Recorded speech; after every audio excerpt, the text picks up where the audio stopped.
Oke guys, welcome back to Crypto Indonesia bersama gue Toshi, di mana kita akan membahas segala sesuatu yang berhubungan dengan cryptocurrencies dan blockchain.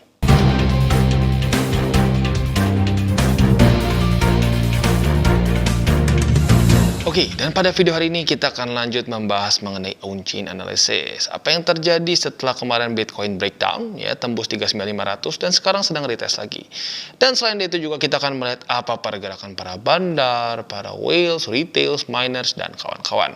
Plus pada hari ini uniknya kita akan tambah juga mengenai indeks dolar. Di mana resistennya, apakah yang terjadi di sebelum-sebelumnya, dan apakah jangan-jangan ada kemungkinan bisa bull market lagi? Kita akan bahas di video ini. Oke guys, jadi pada hari ini kita akan lanjut ngobrolin mengenai on-chain analysis ya. Apa yang sekarang terjadi setelah kemarin Bitcoin breakdown tembus 39.500 ya. Dan sekarang kita bisa lihat seperti DCWT tadi pagi ya, kita sudah bahas dia sedang retest di area 39.500. Apakah dia akan tertahan atau tidak? Kita lihat secara on-chain-nya ya. Dan buat kalian yang belum tahu apa itu on-chain analysis, on-chain analysis ini adalah sebuah analisa spesifik atau khas untuk dunia cryptocurrency. Karena kenapa? Seperti yang kita tahu, cryptocurrency menggunakan teknologi blockchain. Ya, rata-rata blockchain ada juga yang DEX. Ya, tetapi intinya apa? Semua transaksi mereka ini immutable, tidak bisa dioprek-oprek. Sekali sudah terjadi transaksi, tidak bisa diubah. Contoh ya, transaksi pertama di blockchain Bitcoin itu adalah transaksi dari Satoshi Nakamoto ke Half ini. Sampai sekarang, transaksi itu masih tercatat rapi di blockchain dari BTC. Nah, maka dari situ semua data ini bisa kita analisa. Nah, tetapi untuk menganalisa data mentah, tentu sangat sulit gitu. Karena kalau data mentah lu bisa coba cek untuk Ethereum, contohnya adalah Etherscan ya. Untuk Cardano ada Cardano Scan dan macam-macam lagi. Nah, di situ lu bisa cek bahwa datanya banyak banget dan lu bisa tahu transaksi per detik ini siapa saja, dari wallet mana ke mana dan seterusnya. Tetapi data seperti itu sebagai kita manusia normal yang bukan robot ya, kita sulit untuk mengolahnya. Nah, maka dari itu ada banyak UI seperti CryptoQuant, ada Glassnode, dan banyak lagi yang menyajikan ini secara visual dan lebih mudah untuk dilihat oleh kita. Ya. Nah, jadi pada hari ini seperti biasa kita akan mulai dulu dari Bitcoin Exchange Net Flow dan nanti di tengah-tengah kita akan membahas juga dari DXY. Ya, jadi DXY ini tentu juga cukup penting karena dia sedang di daerah satu resisten yang cukup kuat sebelum-sebelumnya. Ya. Nah, kalau kita lihat di sini ya, untuk data Bitcoin Exchange Net Flow ini seperti biasa. Kenapa gue lebih prefer net flow? Karena ini sudah selisih antara inflow dan outflow. Nah, seringkali kalau kita hanya melihat inflow atau outflow, kita nggak dapat data keseluruhannya. Kita hanya tahu cuma berapa banyak yang masuk, tapi kita nggak perhitungkan yang keluarnya seperti apa. Ya, nah intinya ya secara rumusnya inflow ini adalah net flow itu adalah inflow dikurangi outflow. Ya, nah bahasa simpelnya apa? Bahasa simpelnya apabila, ya ini gue sebutnya candle aja biar gampang ya. Ini candle seperti ini merah, ini menunjukkan bahwa banyak BTC yang dikeluarkan dari exchanger ke wallet. Ya. Nah sekarang kita main logika. Apabila lu berencana untuk menghold BTC lu dalam waktu lama, ya tidak akan lu cairkan ke fiat, apakah lu akan pertama, ya, apakah lu akan taruh di exchanger, ya, atau kedua lu taruh di cold wallet? Kemungkinan besar orang yang menghold secara lebih long term akan taruh di cold wallet. Nah, makanya data yang menunjukkan candle merah seperti ini, contoh pada tanggal 27 April, 25 April, tanggal 26 April, dan seterusnya, ini menunjukkan bahwa banyak orang yang membeli BTC dan mengirimkan BTC itu ke wallet mereka. Bisa hot, bisa cold. Ya, nah itu menunjukkan apa? Akumulasi. Nah, kalau warna hijau seperti ini menunjukkan inflow. Inflow artinya apa? BTC banyak yang dikirim dari mungkin cold wallet atau hot wallet dikirim ke exchanger dengan kemungkinan tujuan untuk dijual. Maka dari itu, untuk spot trading menunjukkan high value adalah selling pressure. Ya, jadi hijau justru malah selling pressure. Merah ini menunjukkan possibility untuk orang akumulasi. Ya, nah data pertama seperti biasa kita akan ambil dari all exchanges. Buat kalian yang penasaran dan suka ngoprek, boleh lu coba sendiri ubah ya. Bisa lu spesifik untuk spot exchange saja atau per satu exchange tertentu. Tapi sekali lagi karena kita ingin data keseluruhan, kita ambilnya all exchanges. Nah, kalau kita lihat dalam beberapa hari terakhir ini, cenderungnya para retailers dan whales, ya bisa dibilang, karena ini adalah exchange net flow, itu lebih banyak yang mengakumulasi BTC, walaupun harga turun di sini ya. Jadi harga turun, tetapi para whales dan para retailers banyak yang akumulasi BTC dengan bukti ini, banyak outflow di exchanger ya. Nah, tapi yang unik di sini ternyata para miners ya, buat kalian yang nggak tahu ini basically sama persis ya, sama-sama NetFlow. Perbedaannya kalau yang ini data keseluruhan ya, para miners, para whales dan lain-lain. Sorry, bukan para miners, sorry, para retailers dan para bandar ya. Nah, sementara kalau miners ini mereka adalah wallet-wallet yang memang terkait dengan apa namanya para mining pool ya, mining pool besar. Kita bisa lihat datanya di sini ya, ada macam-macam. Ada 1Thash, ada Antpool, ada Binance Pool, Bitfury dan lain-lain. Nah, data ini menunjukkan berapa banyak inflow dan outflow ya, atau ya lebih tepatnya net flow dari para wallet-wallet tersebut ya.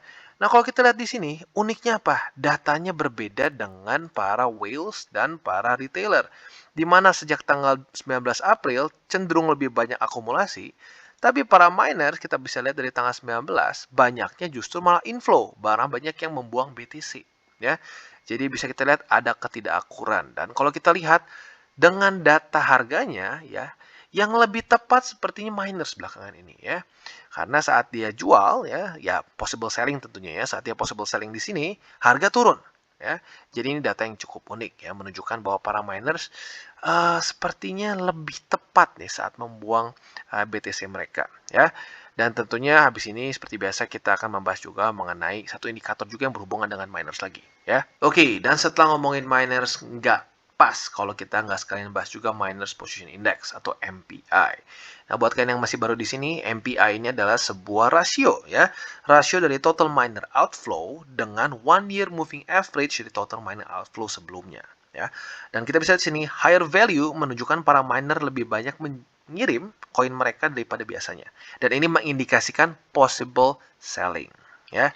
Nah, kalau kita lihat datanya, ya para miners ini belakangan ini banyak yang membuang BTC mereka, atau lebih tepatnya bukan membuang lah ya, mengirimkan ke exchanger dan possible selling. Ya, nah, itu menunjukkan bisa pelemahan harga secara spot.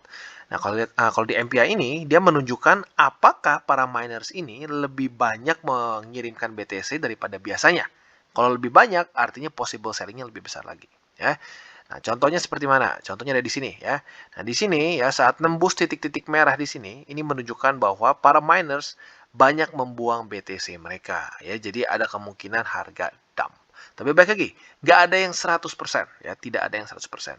Bisa nggak dia akurat? Bisa. Contoh seperti di sini ya. Di sini dia keluar dari titik merah, tipis tapi menunjukkan possible top atau local top di sini. Di sini local top juga. Nah, tapi baik lagi, ya seperti yang gue bilang sebelum-sebelumnya, jangan berpikir on-chain ini adalah data dewa, data bandar, bandar monologi, atau apapun itu yang pasti tepat. No, ya. Sekali lagi, itu adalah miskonsepsi terbesar dalam dunia trading in general ya. Banyak yang berpikir, oh para bandars itu adalah makhluk mistis yang selalu benar. Kalau mungkin dulu di saham ya rada sulit buat dibuktikannya dia sering salah ya. Tapi kalau di kripto ya, lu bisa cek wallet-wallet bandar. Wallet-wallet bandar besar yang punya ratusan juta US dollars ya, bahkan sampai miliaran US dollars itu terbukti beberapa kali mengirimkan keluar BTC mereka dari wallet yaitu possible selling ya, dan ternyata itu tidak top ya, itu malah dia naik lagi ke atas. Jadi baik lagi, jangan sampai kita berpikir bahwa para bandar itu makhluk mistis yang selalu benar. No, ya mereka sering kali juga salah di dalam markets. Tapi yang membuat mereka bisa terus profitable, para bandar ini apa? Karena mereka terus mengakumulasi BTC mereka. Ya, jadi jangan sampai salah di situ. Ya, kalau kita lihat di sini, para miners, kurang dalam. Ya, di sini dia. Dalam beberapa hari terakhir ini, justru menunjukkan bahwa indeed ada possible selling dari mereka. Tetapi belum sampai lebih tinggi daripada rata-rata sebelumnya, ya, rata-rata 1 tahun sebelumnya. Jadi intinya apa? Walaupun dari tanggal 19 April ini banyak banyak inflow ya di para miners ini, tetapi pada faktanya secara MPI-nya dia belum sampai nembus titik-titik merah. Ya, jadi ini data yang cukup unik ya. Walaupun harga turun, tapi miners dibandingkan setahun sebelumnya lebih sedikit membuang atau possible selling BTC. Oke, jadi kita sudah selesai urusan net flow dan juga sudah selesai mengenai MPI. Sekarang kita seling dulu dengan indeks dolar. Nah, ini satu hal yang sering kali orang lupakan, yaitu adalah ini adalah BTC pair ya. Jadi bukan hanya Bitcoin saja, tapi ada Bitcoin USD. Pair artinya apa? Pasangan. Orang sering berpikirnya begini, oh pokoknya harga BTC antara naik atau turun. Nah, naik atau turun karena kenapa? Ada USD-nya. Nah, orang sering berpikir hanya karena BTC saja. Jadi seperti yang kita tahu, BTC punya supply dan demand. Nah, andaikan supply dan demand BTC diam aja, stay di situ, tetapi dolarnya menguat, apa yang terjadi? BTC seperti turun harganya, padahal secara supply dan demand dia stay. Nah, itu yang sering kali orang lupakan.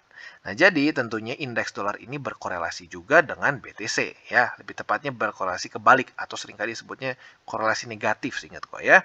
Nah, jadi kalau kita lihat di sini ya, saat waktu-waktu di mana indeks dolar ini melemah, BTC luar biasa menguat. Logikanya kenapa ya? Seperti tadi, ya karena ini pair. Saat USD-nya melemah, BTC-nya stay pun, ya diam, demand dan supply-nya diam, itu dia akan seperti naik harganya.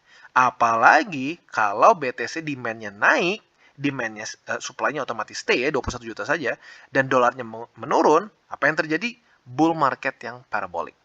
Kita ambil contoh di sini ya.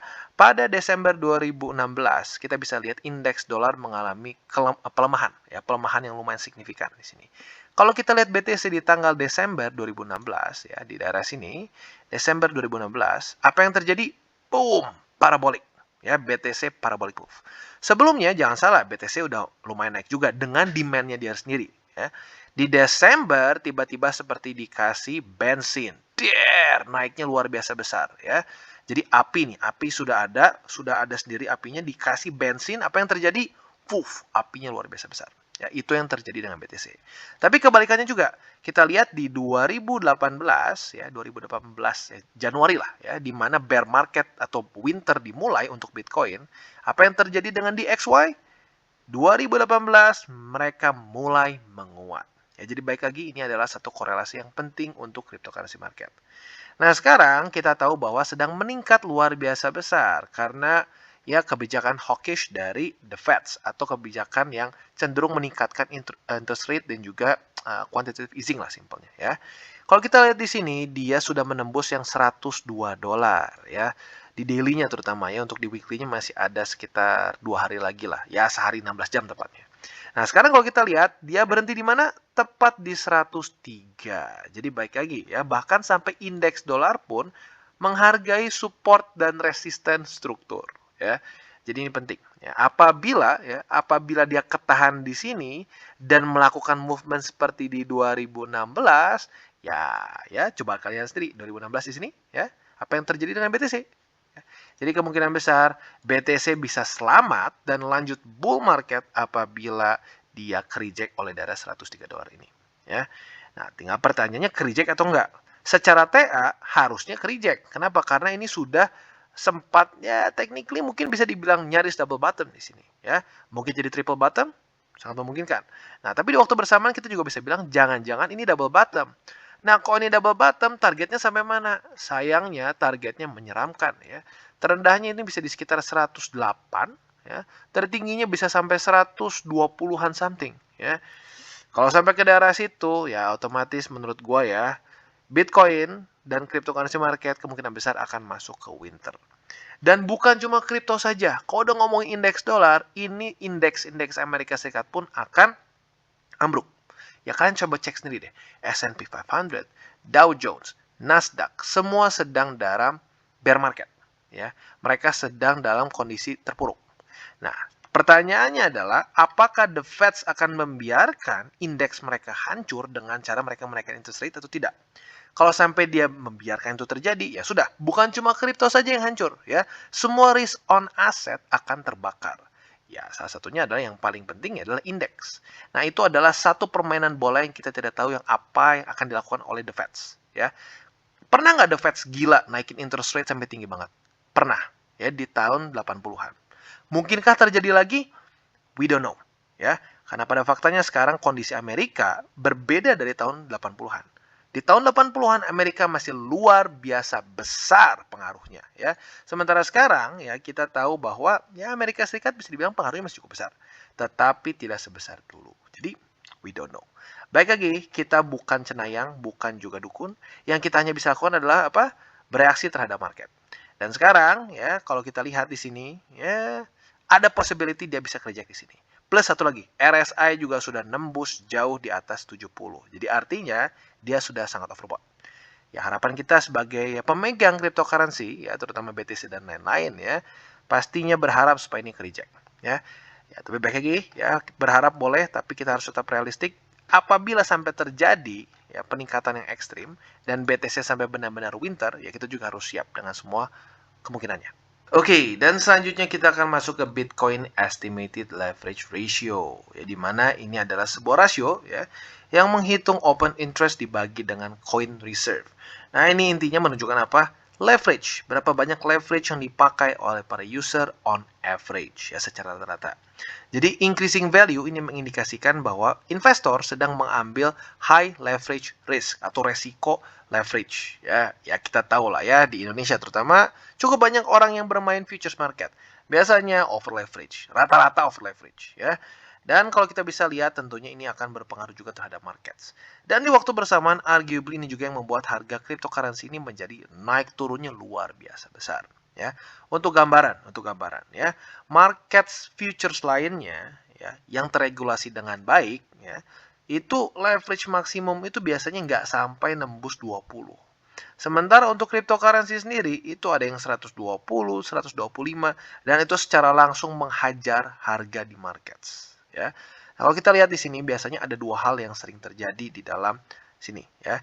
Kalau kita lihat ada peningkatan harga yang luar biasa cepat, lalu ada drop. Nah, biasanya dua hal yang bisa terjadi. Long squeeze atau short squeeze. Andaikan ya estimated leverage ratio-nya turun, harga naik, apa yang terjadi? Yang kena likuidasi adalah posisi short. Ini seringkali disebut sebagai apa?